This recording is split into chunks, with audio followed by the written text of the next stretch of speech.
This week has been spectacular because there's just been blue skies and sunshine and just this wonderful weather, a fantastic time to be outdoors. Spring is just bursting through. It's amazing. So this is a little odyssey around Bealtaine Cottage, around the land, the beautiful woodland, and everything that's happening. Enjoy. It's yet another incredible day here at Bealtaine Cottage. The sun is very strong because the sky has been so clear. Now there's a few clouds just beginning to sort of hustle in a little bit, but the morning has been spectacular. It's about 1 p.m. and I'm just going over as far as the tunnel because I want to take some photographs to put up on Facebook and Twitter. It's so encouraging to see everything spring back so well from that snow that we had. Now that's on a previous video. I did post some beautiful photographs of the snow, of Bealtaine Cottage in the snow, on Facebook and Twitter. Oh, it's just gorgeous. Anyway, just quickly show you the vegetable garden. I've tied back this Hebe here because it was just, you see, everything is growing. The thing about the west of Ireland is that even during the winter, plants continue to grow. So you have this continual work to do if you want to keep any semblance of balance at all going. So I'm going to neaten off the edge of this path here, and I've got some more compost that I'm taking out from the old compost heap over near the tunnel that I'm going to spread on the top, because the best way, the easiest way, the simplest way to grow vegetables is not by digging, but by continually feeding the soil. And feeding the soil means putting goodness on the top, not chemicals, but compost, well-rotted compost, little bits of wood ash from the stoves, sometimes seaweed if I go to Sligo and down into the beautiful beaches along Sligo Bay, gather up a little bit of seaweed. All these beautiful organic goodnesses, what should we call them? Organic, I don't know. You just keep layering it on top of the soil. Now you can tell from the way that I'm talking that I don't have a script. In fact, I rarely even think about what it is I'm going to film. I just come out and see where this energy takes me. So I'm just taking you over as far as the old hen house, which is where lots and lots of the wood that has been coppiced and pollarded from some of the trees is now stored. And it's just an incredibly growing pile of what will be energy for my stoves. Look at this.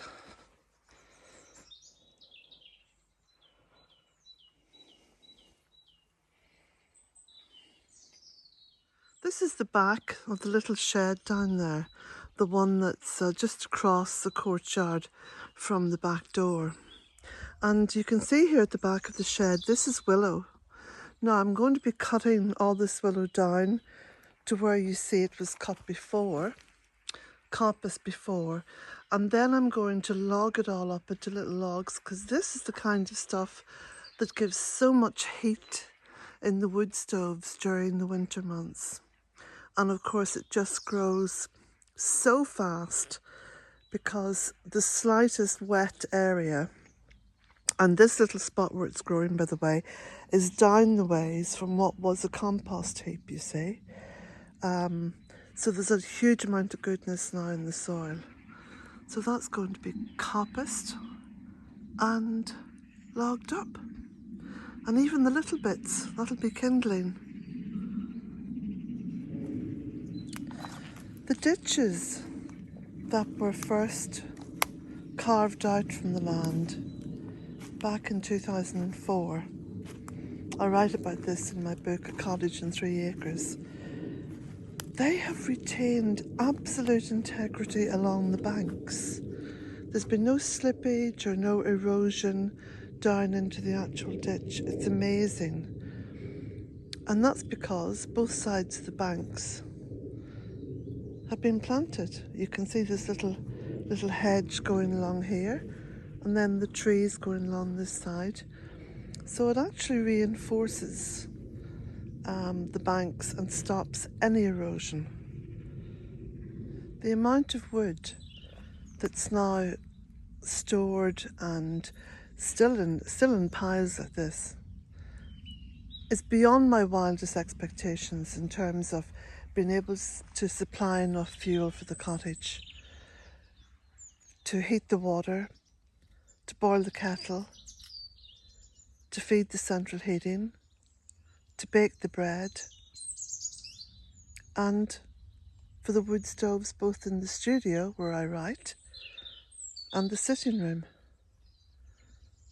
It's just amazing what can be produced in such a short space of time. I mean, this is 17 years on from rushy fields with nothing. I'm going to post a couple of photographs of how Bealtaine Cottage looked at the end of this video, so you can see how it looked when I first bought the little cottage and land. This, by the way, is an Irish oak. Just look at that. It's hard to believe it's only 17 years old.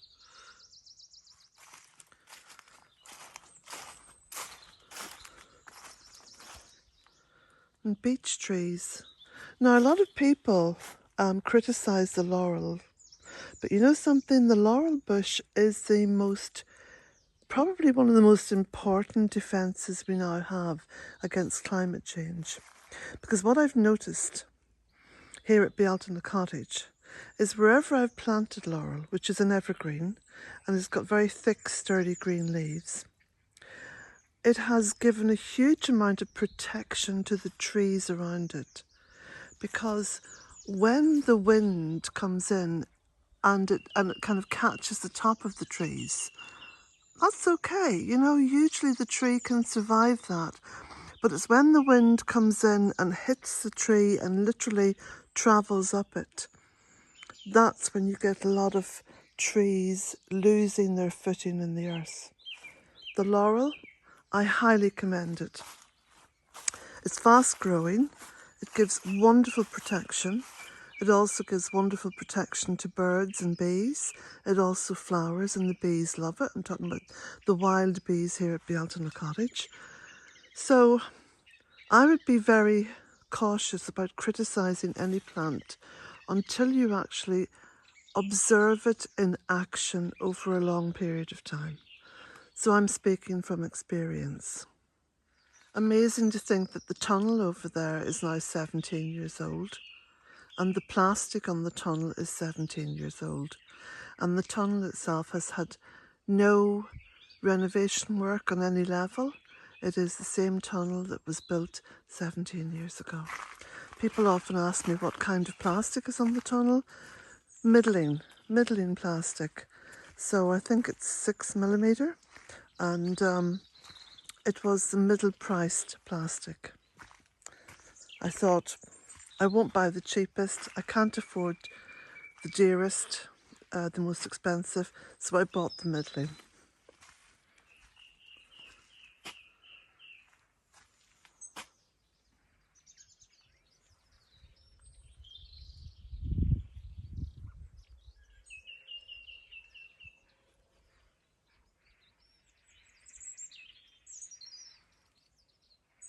You'll notice with the tunnel there's a really good amount of planted protection all the way around. Now here I've got willow in along here. There's also some laurel. I think that's just one laurel bush. And I've got Hebe, I've got and fuchsia. I've got some black currant, I've got some raspberry. There's sort of quite dense planting going on here. And this again protects the tunnel from the wind, the destructive forces of the wind. And outside the tunnel I've got water barrels and compost heaps. You can see the 2 compost heaps there.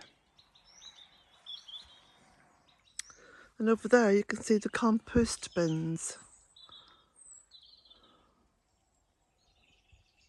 And just here on the left is one of the little orchards. Apple trees, plum trees, 1 plum tree, and cherry trees.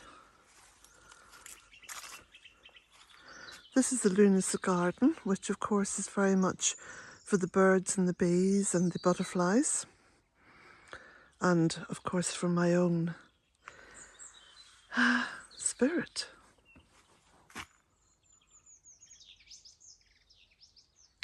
The fire pit area. This is for ceremonial fires usually, because as a pagan woman, as a Celtic pagan, I honour the Celtic festivals of the year. So at the moment we are traversing through the beautiful festival of Immersed. The next one will be Bealtaine. And the cottage was named after Bealtaine because that's when I first came across it and bought it. And then the next one on from there is Lunasa, which is the great harvest festival. Three separate harvests in Lunasa. And then the one which is actually at the beginning of the year, even though it seems like it's the end of the year, is Samhain. And that's a very important festival. So you may remember, I think it was the last video or maybe the one before that, I showed you the frog spawn, just over there. And now there's more. Look at this. This has all been laid just over the past few days. Masses of it. This is a little pool that I dug out specifically for this. I dug this out, about 14 years ago. And I called this the birthing pool. So it was a little shallow pool just on this side of the pond. Just enough to accommodate the frogs. And indeed, they haven't forgotten.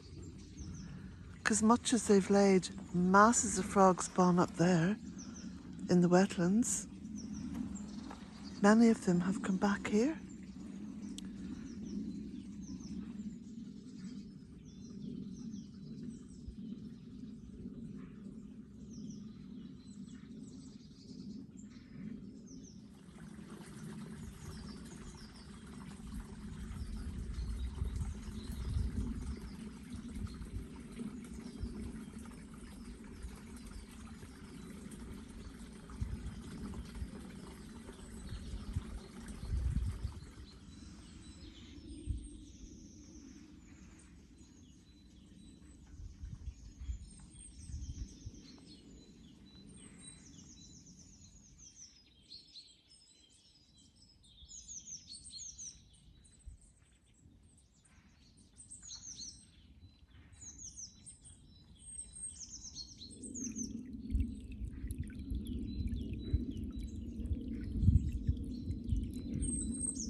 Just see how much frog spawn has now been laid all across this wetland.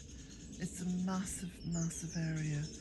And even down along this little peninsular path that I'm creating that marks out one side of the stream.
So we're getting towards the halfway mark of Immock. So the spring is already halfway in. And the Celtic calendar is never wrong, because of course the Celts measured time by light and dark. And there's this incredible, vivid brightness, this lightness, which is bringing all the plants, the trees, the shrubs, the very earth itself back into life. And you can see the buds that are thickening up there on the cherry tree, and the vibrancy of the stems of the willow and the dogwoods and the fuchsia and the spirea and all the plants. So you can actually see the sap rising.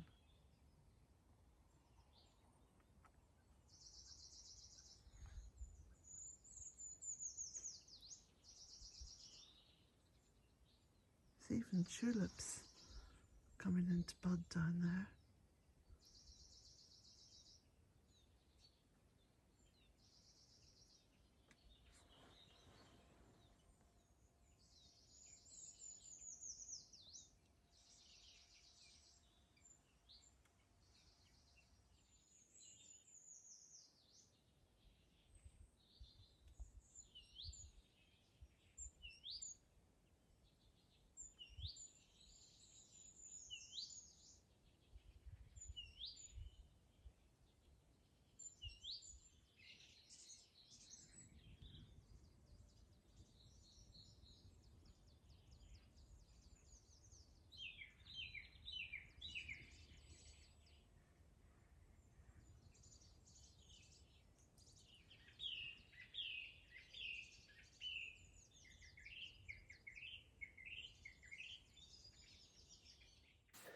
So this is Bealtaine Cottage when I first saw it in 2004. That was in the May, and why I called it Bealtaine, because Bealtaine is the Irish for May. And it had been empty, I think, for about 5 years or something like that. So it was pretty derelict. I didn't have much money to do improvements as such, although I did have it rewired. Now, this is the land, looking down from the front door. So any photographs that you see of the front door, taken from the front door, this was how it looked.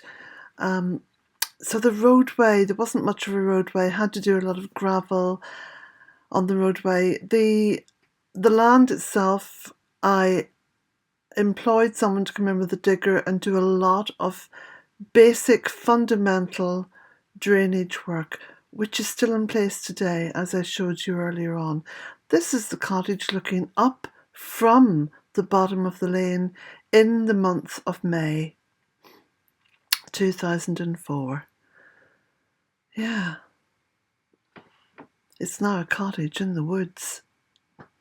That's what I envisaged on the very first day. You can support Bealtaine Cottage and the work I do across social media by buying any one of my books. That's the first one, A Cottage in 3 Acres. That tells the story of how Bealtaine Cottage came into being. There are books, maps, a calendar printed each year, and bumper stickers, and the link to purchasing any of these can be found below every video. All are printed here in Ireland in my local town, and all are posted from Ireland in my local post office.